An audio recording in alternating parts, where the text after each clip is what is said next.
사실 오늘 이 설교는 제가 결혼 주례 때 하는 설교예요. 오늘 주례 때 설교를 왜 제가 하냐면, 교회에서는 주례 때 설교할 게 별로 없잖아요. 교회에서는. 근데 하는 이유가 뭐냐면, 저희 딸이 이제 같이 왔기 때문에 제가 사실은 결혼식 주례를 제가 하려고 했습니다. 네, 지은이가 그러더라고요. 나 아빠 없는 딸이 돼서 들어가겠냐고. 그래서 이제 우리 이동 목사님 부탁했는데, 그 주례 설교를 가지고 하나님 나라에서의 가정이 얼마나 중요한가, 우리의 가정의 의미를 그런 생각하는 그런 시간이 되었으면 합니다.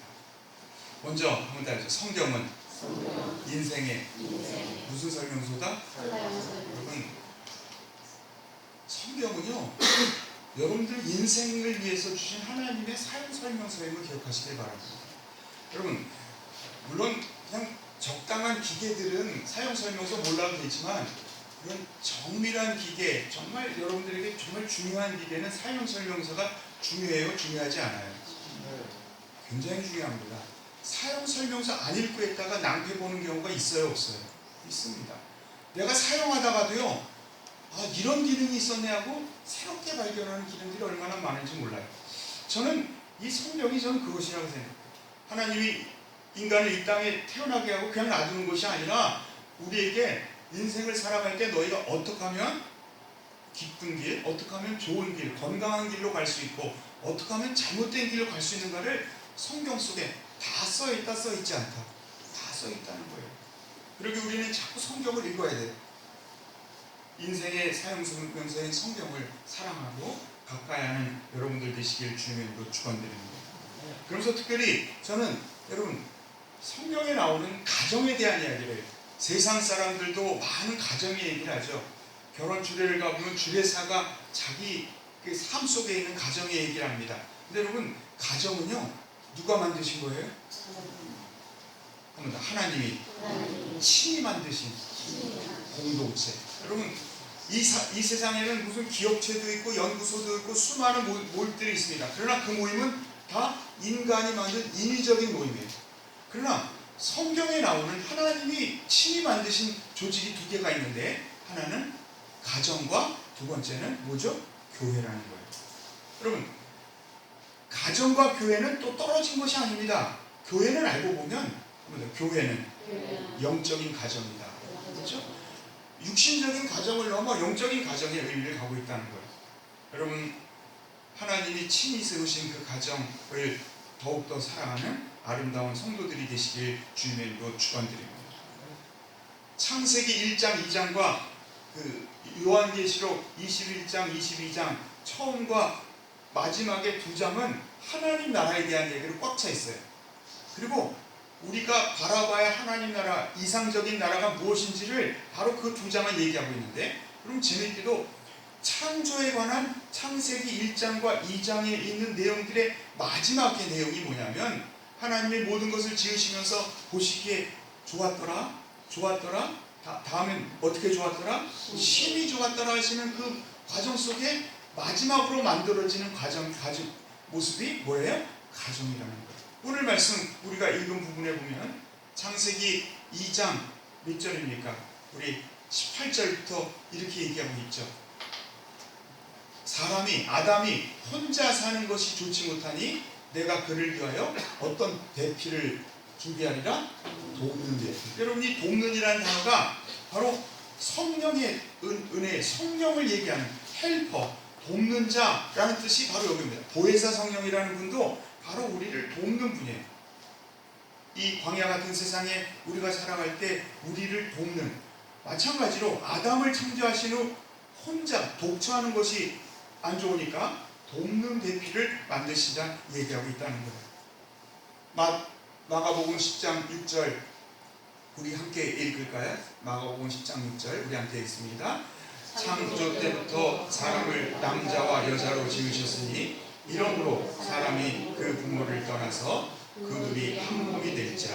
이러한즉 이제 둘이 아니요 한 몸이니 그러므로 하나님이 짝지어 주신 것을 사람이 나누지 못할지니라. 아멘. 여러분, 누가 짝지어 주신 거예요? 하나님이 짝지어 주신 거예요. 사람이 나눌 수 있다 없다. 이렇듯 정말 주님이 기뻐하는 하나님의 친히 세우신 가정으로 여러분들의 가정들이, 또한 자녀들의 가정들이 우뚝 설 수 있도록 기도하는 여러분들 되시길 주님의 이름으로 축원드립니다. 그러면서 저는 오늘 이 말씀에 보면 세 가지가 나와요. 가정에는 이 세 가지가 있어야 한다. 주님이 친히 말씀하신 겁니다. 가정에는 바로 이제 22절인가요? 22절에 보면 22절 우리 23절입니다. 23절 우리 함께 잠깐 23절 읽겠습니다. 23절 우리 함께 읽겠습니다. 아담이 이르되 이는 내 뼈중에 뼈요 살 중에 살이라 이것을 남자에게서 취한 듯 여자가 부르자 하니라. 아멘. 이는 내 뼈 중에 뭐요? 뼈요. 내 살 중에 살이로다. 여러분 이것이 바로 성경이 얘기하는 바로 부부간의 고백이 바로 이런 고백이 되어야 한다는 거예요. 내 뼈 중에 뼈. 여러분 무엇이 뼈 중에 뼈일까? 저는 한번 그런 생각을 했어요. 뼈 중에 가장 중요한 뼈가 뭐길래 뼈 중에 뼈라는 표현을 했을까? 여러분 피가 만들어지는 곳을 뭐라고 하는지 아십니까? 뭐라고 그러죠? 골수라고 그러죠. 피에 있어서 그 골수라는 부분이 있는데 뼈의 중심이 되는 부분에서 뭐가 만들어진다고요? 피가 만들어진다는 거예요. 그러니까 골수 쪽이 이상이 생기면 좋은 피가 생길 수가 없고 좋은 피가 없으면 건강할 수 있을까요? 없을까요? 피는 생명이며 건강입니다. 저는 이것을 이렇게 표현하고 싶어요. 부부간의 관계가 좋을 때 우리는 가장 건강한 피를 얻을 수 있다는 거예요. 부부간의 관계가 악화될 때 우리는 건강한 피가 아니라 늘 무슨 피를 얻는다? 나쁜 피를 얻고 살아간다는 거예요. 주님은 말씀합니다. 이는 한번 더. 이는 내 뼈 중에 뭐라고요? 생명의 근원인 피, 영생의 근원이요 건강의 근원인 피가 바로 골수에서 나오는데 그것이 바로 부부 관계 속에서 만들어진다는 것이죠. 또 살 중에 살이라는 표현은 가장 귀한, 내가 가장 사랑해야 할 존재, 나에게 가장 사랑받을 존재가 바로 그 아내임을, 남편임을 말씀하고 있습니다. 성경은 그러기에 이렇게 얘기합니다. 잠언 5장 18절에서 19절 우리 함께 읽겠습니다. 내 생으로 복되게 하라. 내가 젊어서 취한 아내를 즐거워하라. 그는 사랑스러운 암사슴 같고 아름다운 암노루 같으니 너는 그 품을 항상 족하게 여기며 그 사랑을 항상 연모하라.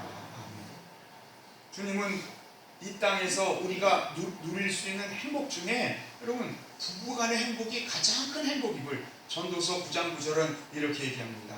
우리 함께 읽겠습니다. 하나님이 해 아래서 내게 주신 모든 헛된 날에 사랑하는 아내와 함께 즐겁게 살지어다.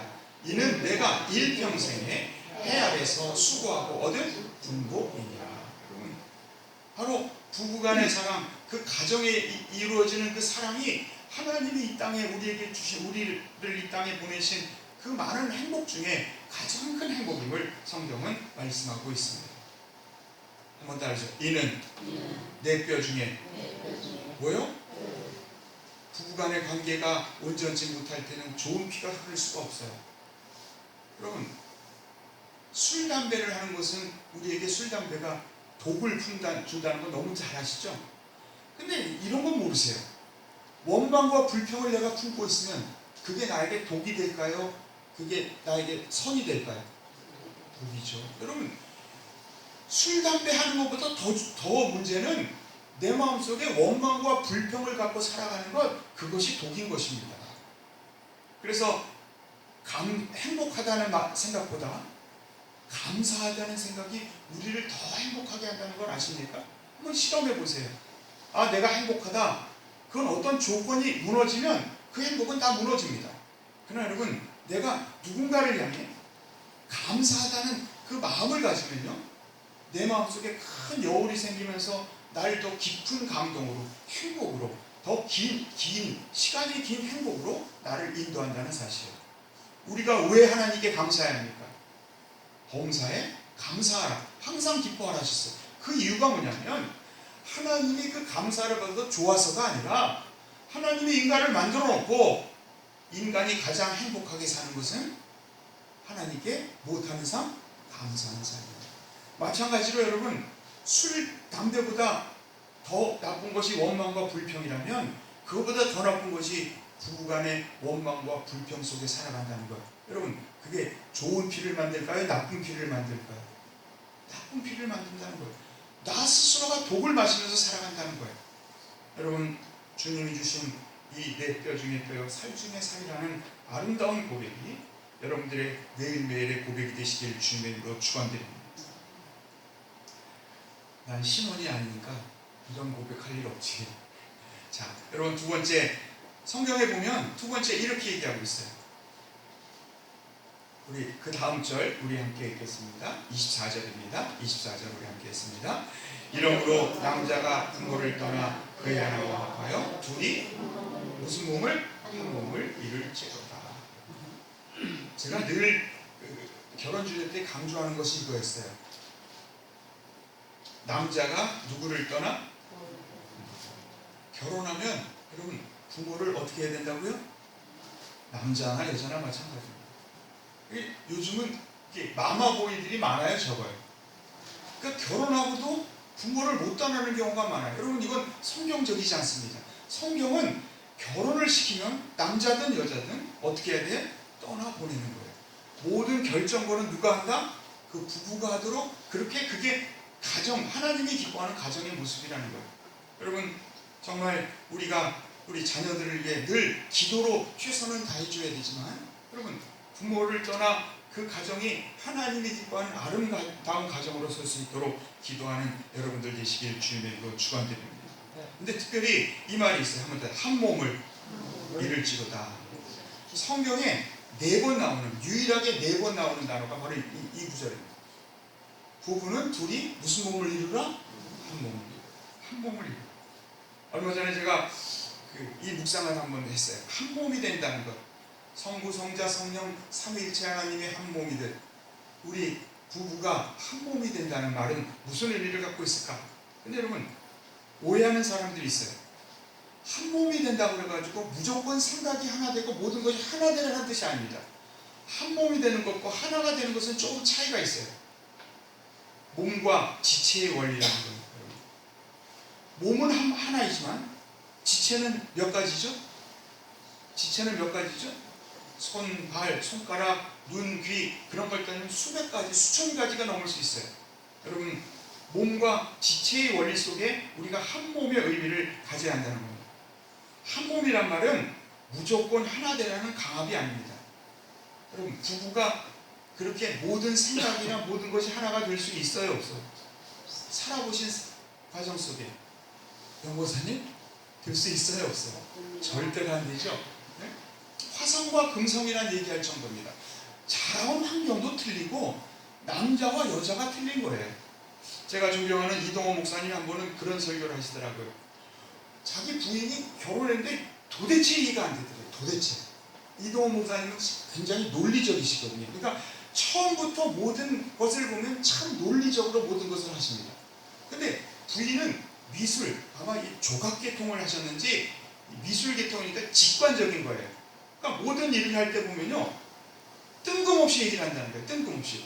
이러해서 이렇다 결론을 내는 게 아니라 뜬금없이 결론부터 얘기하고, 그러니까 이동호 목사님이 답답하고 어떤 문제를 해결하는 방식도 자기는 논리적으로 가는데 그 부인은 직관적으로 가니까 서로 충돌이 있을까요? 없을까요? 충돌이 있을 수밖에 없다는 거예요. 그러다가 이동호 목사님이 성경을 읽다 보니까 성경은 논리적인 것이 아니라 직관적인 거구나. 네? 무슨 뜻이냐면, 자, 창세기 1장, 여러분, 창세기 1장이 어떻게 해서 하나님이 이렇게 창조했습니다 그럽니까? 아니면 처음부터 하나님이 천지를 뭐 하시느라? 그것부터 시작됩니까? 하나님이 태초에 천지를 창조하시냐부터 결론을 내리고 설명이 들어가는 방식이 자기 방식이 아니라 누구 방식이에요? 부인의 방식이라는 거예요. 또 어떤 조각을 할 때 보면, 여러분, 어떤 그림이나 조각을 할 때 보면 처음부터 참 이쁘다 하고 그려집니까? 아니면 처음에는 엉망이에요. 뭐가 뭔지 모르게 엉망이다가 나중에 아름다운 조각이 됩니다. 조각이나 그림을 그릴 때 보면요, 처음에는 이제 뭐 하나 막 여기저기다 개칠하고 덕칠하고 이상한 모습이지만, 조각할 때도 막 옆에 수많은 것들이 떨어지고 지저분하지만 나중에 그것이 아름다운 조각으로 만들어지고, 중간에 과정이 조금 논리적인 사람을 이해할 수 없어도 아름다운 그것을 만들어내는 것을 보면서 이것이 여자와 남자의 차이구나 하면서 그 다음부터 부인을 이해하게 됐다는 그런 이야기가 있습니다. 여러분, 한 몸이란 뭡니까? 손과 발이 같아요, 달라요? 손이 발에게 너 나처럼 돼 할 수 있어요, 없어요? 눈과 귀가 서로 같아요, 달라요? 다릅니다. 다름을 인정하고, 다름을 인정하고 상대방을 먼저 존중하는, 우리의 몸이 이렇게 건강하게 움직일 수 있는 이유가 뭔지 아십니까? 여러분, 손은 손대로, 발은 발대로, 여러분 이 근육은 근육대로 따로따로 내 주장을 한다면 우리가 걸을 수 있겠어요? 움직일 수 있겠어요? 신기하지 않습니까? 내가 원하는 움직임을 그대로 이렇게 손가락 하나하나 더 자연스럽게 움직여줍니다. 이게 무엇일까요? 지체들끼리 서로를 향해 먼저 존중하는 마음으로, 양보하는 마음으로, 다르면서도 서로가 서로를 존중하기에 이런 아름다운 우리의 활동이 이루어질 수 있음을 기억하시기를 바랍니다. 사랑하는 성도 여러분, 먼저 존중하는 아름다운 성도들이 되시길 주님의 이름으로 축원드립니다. 한 몸을 이루는 지체로서 다름을 인정하면서 다르기에 상대방을 먼저 존중할 수 있는, 여러분 로마서 12장 1절 2절을 보면 우리가 하나님께 드리는 영적 예배, 이렇게 지금의 보이는 예배가 아니라 삶으로 드리는 영적 예배의 방법을 얘기하는데, 이 세대를 본받지 말고 마음을 새롭게 함으로 변화를 받으며 마지막으로 하나님의 못하시고 선하시고 기뻐하시고 온전한 뜻이 무엇인지 분별하도록 하라 말씀합니다. 그리고 얘기하고 나서 12장 10절, 로마서 12장 10절을 보면 제가 너무나 좋아하는 구절이에요. 우리 함께 읽겠습니다. 형제를 사랑하며 서로 우애하고 존경하기를 서로 먼저 하라. 여러분, 제가 참 좋아하는 구절입니다. 우리가 영적인 예배, 그리고 하나님이 기뻐하는 은혜로운 하나님의 정말 선하시고 기뻐하시고 온전한 뜻으로 이 땅에 살아가는 방법 중에 가장 저는 첫 번째가 이거라고 생각해요. 저희 딸이 있어서 옛날 얘기하면 좀 기분 나쁠 수도 있는데, 저희 딸이 좀 싸웠어요. 옛날에 서로 다르니까, 너무 다르니까, 논리적이고 직관적이고 서로 다르니까. 근데 저는 이 말씀을 가지고 늘 이런 얘기를 했어요. 서로 먼저 못하다 존중해라. 제가 산, 바다, 하늘, 보배를 향해서도 늘 얘기하는 게, 제가 교회 학교를 할 때마다 늘 요구하는 게 그거예요. 먼저 못하라. 내가 존중하고 나서 상대방이 존중하길 바라지 말고 그냥 뭐만 해라? 존중하라. 이게 하나님이 기뻐하는 삶이라는 거예요. 그래서 여러분, 제가 성도님들께 부탁드렸죠. 집에 들어가면서 신발에 놓여있을 때, 내 신발이 아니라 누구의 신발? 네? 상대방의 신발을 어떻게 하라? 돌려서 놓아라. 여러분, 제가 그 목회자로서 그런지 몰라도 참 감사한 게, 목회자들은 어딜 가든지 이렇게 보면 신발을 이렇게 돌려놔 주더라고요. 그럼 제가 기분이 좋을까요, 나쁠까요? 좋아요. 괜히 좋아요. 근데 가만히 그러다 보니까 하나님이 저에게 이런 생각, 너만 그런 대접받을 생각하지 말고 너도 네 부인에게, 너도 네 성도들에게 그렇게 대접해. 그럼 성도가 그만큼 좋아하는 거 아니야? 그래서 제가 또 돌리기 시작했어요. 여러분, 부부도 먼저 존중하려면 행동으로 보이는 여러분들 되시길 주님의 이름으로 축원드립니다. 얼마나 여러분들이 지금 돌려놓는지 모르겠어요. 저는 지금 돌려놓으면 좋은 점이 있더라고요. 그 돌려놓을 때 피가 거꾸로 이렇게 솟으면서 개운해지는 그런 느낌을 받으면서, 여러분, 형제를 사랑하고 서로 우애하며 못하기를 서로 먼저 하며 존경하기를 서로 먼저 하는 아름다운 성도들이 되시길 주님의 이름으로 축원드립니다. 여러분, 황금률이라는 게 뭡니까? 성경을 한마디로 얘기하는 거예요. 성경은 이 한마디로, 성경 전체를 몰라도 돼요. 이 한마디만 실천하면 성경을 다 이루는 겁니다. 그게 황금률이에요. 자, 황금률이 뭡니까? 우리 마태복음 7장 12절 우리 함께 읽습니다. 그러므로 자, 우리 잠시만요. 죄송합니다. 자, 우리 함께 읽겠습니다. 그러므로 무엇이든지 남에게 대접받고자 하는 대로 너희도 남을 대접하라. 이것이 율법이요 선지자. 여기 너희도 남을 대접하라는 말 앞에 먼저라는 단어가 사실 빠져 있는 거예요. 여러분, 내가 대접받고자 하는 대로 남을 어떻게 대접하라? 먼저 대접하라. 이것이 황금률이라는 거예요. 이것이 바로 하나님이 기뻐하는 한 몸이 되는 과정에 하나님의 축복임을 믿으시기를 바랍니다. 세 번째, 자, 하나님 보시기에 심히 좋은 가정은 무엇인가? 한번 따라서 허물이 없고 부끄러움이 없는 가정입니다. 자, 25절 우리 함께 읽겠습니다. 아담과 그의 아내 두 사람이 벌거벗었으나 부끄러워하지 아니하니라. 저는 이 구절이 왜 성경에 있을까? 뭐 벌거벗었다, 뭐 누든가 여러 가지 이상한 측책을 하는데, 여러분 이 말씀 속에 정말 중요한 의미가 있어요. 가정을 이루면 상대방의 흉어물을 봅니까 안 봅니까? 봐요 안 봐요? 봐도 속속 들이보죠. 연애할 때는 참았던 모두 방구도 끼어들고 또 부족한 점을 봅니다. 여러분, 그런데요, 그런 약하고 부족한 점을 볼 때 서로 감싸주고 서로를 이해하는 것, 이게 부부라는 거예요. 여기서 벌거벗었다는 의미가 뭡니까? 벌거벗었다는 의미, 그것은 육적인 의미만이 아니라 영적이고 영혼의 벌거벗음, 서로를 숨기지 않고 솔직히 함으로 자기의 부끄러우고 약한 것, 허물된 것을 드러내도 흠이 될 것이 없고 감싸 안는 그곳이 바로 가정이라는 뜻입니다. 가정은 어떤 의미에서 벌거벗고 서 있는 인격체들이 만남의 장소입니다.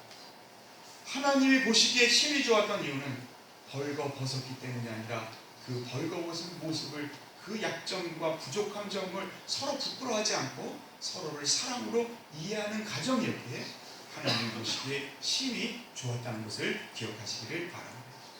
잠언서 17장 9절 우리 함께 읽겠습니다. 허물을 덮어주는 자는 사랑을 구하는 자요, 그것을 거듭말하는 자는 취한 것을 이감하는 자이다. 베드로전서 4장 8절 읽겠습니다. 무엇보다도 열심으로 서로 사랑할지니 사랑은 허다한 죄를 덮느니라. 사랑의 특징을 성경은 이렇게 얘기했어요. 허물을 덮어주는 게 사랑이라는 거예요. 허물을 덮어주지 않는 것은 사랑이 될 수 없다는 거예요. 또한 열심으로 사랑하는 특징이 뭐냐면 그것은 허다한 죄도 덮어줄 수 있는 사랑임을 말씀하고 있습니다. 하나님의 사랑, 예수님의 사랑의 특징이 뭘까요? 우리와 우리의 죄와 허물을 어떻게 주신 것? 덮어주시고 용서하는 특징이 있음을 믿으시기를 바랍니다. 자, 말씀의 결론을 내립니다. 여러분, 아름다운 가정을 이루는 몇 가지 비결, 성경의 인생 사용 설명서를 잘 활용해서 여러분들의 가정을, 여러분들의 자녀들이, 여러분들의 신령들이 하나님이 기뻐하는 아름다운 모습으로, 건강한 모습으로, 행복과 거룩의 모습으로 변화받는 아름다운 가정들이 되시길 주님으로 축원드립니다. 또한 하나님이 친히 세우신 가정이라는 분명한 의식을 가지고 하나님이 짝지어 준 것은 사람이 나눌 수 있다 없다 없습니다. 결코 없음을 기억하며 여러분들의 가정을 통해 뜻이 하늘에서 이루어진 같이 땅에서 이루어드리는 아름다운 가정들이 되시길 주님으로 축원드립니다. 마지막으로 세 가지, 여러분 이러한 고백이 함께 하시기를 바랍니다. 우리 함께 따라하겠습니다. 이는 내 뼈 중에 뭐예요? 살 중에 내 피가, 온전한 피, 건강한 피는 어떻게 이루어진다? 가정에서 온전한 가정의 부모와 자녀의 관계, 부부와의 관계, 부모와 정말 그 형제 간의 관계가 바로 내 피를, 맑은 피를 만드는 아버지 기림을 기억하시길 바랍니다. 또한 한 몸이 되는 가정, 다름을 인정하면서도 서로 먼저 존중하는 가정들이 되시길 주님으로 축원드립니다. 허물과